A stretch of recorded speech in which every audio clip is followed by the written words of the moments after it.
Bienvenue pour votre émission Sport Tambourin. Aujourd'hui, nous aborderons les Masters Tambourin Montpellier Méditerranée Métropole, la Coupe d'Europe des clubs, la conclusion du championnat de Beach Tam, la tournée Hérosport et pour conclure, le championnat de l'Hérault. Les Masters Tambourin Montpellier Méditerranée Métropole démarrent ce soir à Cournonterral avec la finale du Grand Prix Montpellier Méditerranée Métropole. La finale 2017 oppose les joueurs de la sélection Montpellier 3e à celle de la Vallée de l'Hérault.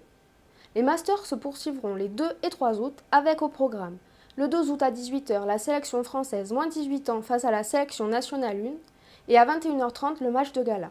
Le 3 août à 18 h les Masters féminins françaises contre italiennes et à 21 h 30 les Masters masculins français contre italiens. Les sélections compteront des joueurs qui ont défendu les couleurs de leur club lors de la dernière Coupe d'Europe. Je vous propose de retrouver les comptes rendus de la demi-finale Casuldero-Castellaro. Comment s'est passé ce match pour vous, les Italiens? On sait que contre les Italiens, les matchs sont toujours compliqués. Après, on essaie de donner le meilleur de nous-mêmes. Après, tactiquement, ils sont vraiment au-dessus de nous. Après, c'est très dur de jouer contre eux. C'est très difficile. C'était un match très difficile. Difficile parce qu'il y avait une équipe très forte en France. Des joueurs très forts et puis il y avait beaucoup de vent. Et pour nous, c'est difficile de jouer avec ce vent. Nous ne sommes pas habitués à ce vent. Quel était vos a priori avant le match? L'a priori était la victoire, forcément. Mais bon, le problème, c'est qu'on a pratiquement l'équipe championne du monde en face de nous. Donc c'est assez compliqué.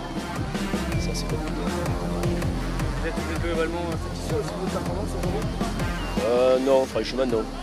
Je pense qu'on est en dessous de ce qu'on peut produire, de ce qu'on produit actuellement en championnat. Après, le niveau est totalement différent, quoi. Mais bon, je pense qu'on peut beaucoup mieux faire. Concerts, animations, expositions et stands de découverte du sport tambourin animeront ces soirées. Rendez-vous donc sur le terrain Max Rouquette à Cournonterral. Le championnat de Beach Tam 2017 est terminé. La phase finale s'est déroulée sur la plage de la Fontaine à 7. Voici les résultats et classements Beach Tam suite au final des 26 et 27 juillet pour la phase finale Hérault 1. Pollan 7 à 3 face à Grabel, Pollan 7 à 1 face à Poussan et Grabel 7 à 5 face à Poussan. Au classement, 1er Pollan, 2e Grabel, 3e Poussan, 4e Pignan et 5e Lunel. Les meilleures équipes du championnat Beach Tam de l'Hérault défendront les couleurs du département lors de la finale régionale contre les champions de l'Aude et du Gard. Même si la tournée Beach Tam s'arrête, il est encore possible de découvrir le sport tambourin durant la tournée de l'été Hérosport. La tournée permet de faire découvrir un ensemble de pratiques sportives sur le territoire du département. Rendez-vous donc sur les différentes étapes de la tournée qui passeront certainement près de chez vous. Donc aujourd'hui on est à Cazou-les-Béziers pour le lancement d'été de la tournée départementale d'été d'Hérosport.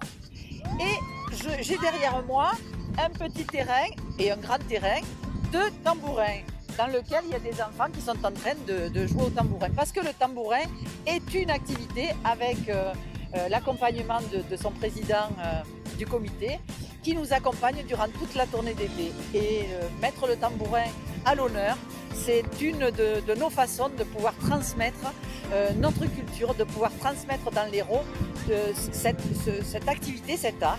Et parmi tous les sports qui sont proposés, qui vont du beach-ball au volley, au football, à la pétanque, au sport de pleine nature, à l'escalade, il y a aussi le tambourin. Le tambourin qui est un sport et une tradition. On peut appeler ça sport-tradition.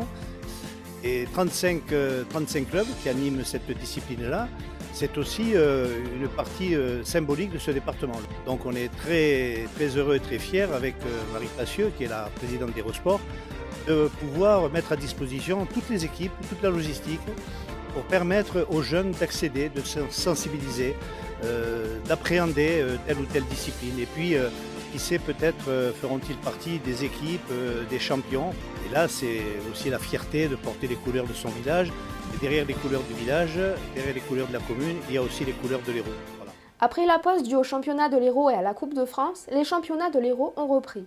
Il ne reste plus que 3 journées avant la fin des championnats de l'Hérault 2017. Du côté de la poule A, Vendargue s'est imposé à l'extérieur contre Agnan, tandis que Saint-Georges-d'Orc et Grabel se sont imposés à domicile respectivement contre Pignan et Gignac-la-Mer. Du côté du classement, Agnan est premier avec 39 points, Grabel avec 34 points et Metz en 3e position avec 28 points.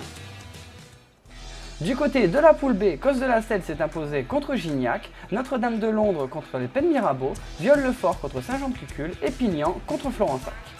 Du côté de la poule B, Notre-Dame-de-Londres domine avec 40 points, Pignan est en 2e position avec 36 points et Cos-de-la-Selle est sur la 3e marche du podium avec 30 points. Les équipes terminant à la première place de chaque poule se retrouveront en phase finale de championnat le dimanche 3 septembre sur le terrain de Pignan. Cette émission est maintenant terminée, vous pouvez la retrouver sur le site tvsud.fr.